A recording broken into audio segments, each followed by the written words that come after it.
Donc c'était une alternance, une licence professionnelle, donc en alternance du côté de Rennes personnellement, si vous voulez, voilà, une semaine de cours par mois et le reste en entreprise, ce qui permet quelque part de mettre un pied dans l'entreprise, un pied à l'étrier si vous voulez. À la fin du coup de cette année d'alternance, la BPO m'a proposé un CDI sur Cherbourg. La Banque Populaire nous propose, enfin c'est même pas nous propose, nous faisons si vous voulez une école des ventes sur à peu près 2 mois qui permet à la fois de remettre un niveau, de développer des compétences, mais aussi de les approfondir et de les mettre vraiment en pratique pour que le jour J, le jour d'arrivée en entreprise, ça y est, c'est parti, exactement. Mon tempérament, voilà, j'aime aller au contact des gens, j'aime aussi relever des défis, le sens de la communication c'est pour moi quelque chose qui est primordial et important, donc que ce soit dans la vie en général comme dans notre métier. Au-delà de ça, je suis quelqu'un qui écoute aussi beaucoup.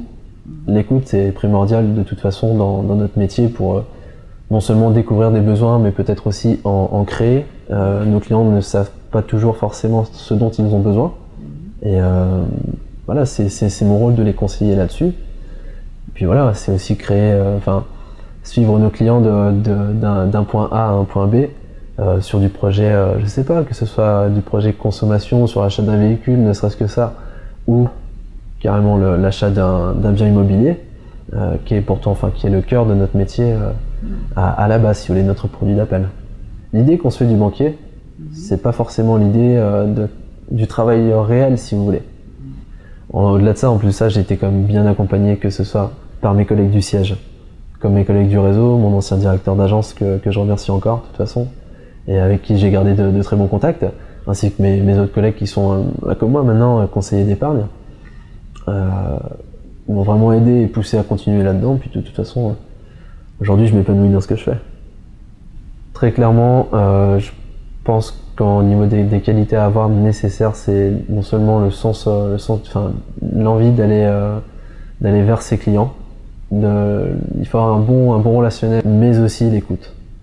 Parce que c'est très clairement quand on écoute nos clients qu'on apprend beaucoup de choses et qu'on les connaît. Et finalement, notre métier, il n'y a rien de moins sensé, de plus sensé, pardon, quand on connaît notre client par cœur. C'est là où vraiment on l'accompagne jusqu'au bout du début de l'entrée en relation en début de vie active jusqu'à la retraite à la limite. Mon avenir professionnel, écoutez, moi dans l'idée, de toute façon, c'est ce que j'avais dit en entrée lors de mes rendez-vous pour l'embauche d'ailleurs. C'est la partie professionnelle moi qui m'attire déjà dans un premier temps. C'est quelque chose que je connais pas beaucoup, mais c'est vrai que c'est pareil, c'est le fait d'aider l'entreprise du début de la création d'une idée vers une structure. C'est quelque chose qui me plaît vraiment. Donc dans les prochaines années, conseiller pro, ça me plairait vraiment bien. Puis ensuite, pourquoi pas directeur d'agence ou plus. À partir du moment où on ne veut pas se fermer de porte et on reste ouvert à toutes les propositions possibles.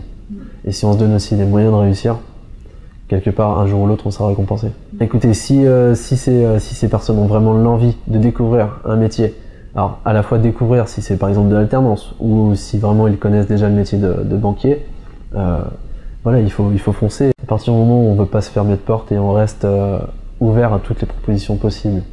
Et si on se donne aussi les moyens de réussir, quelque part, un jour ou l'autre, on sera récompensé.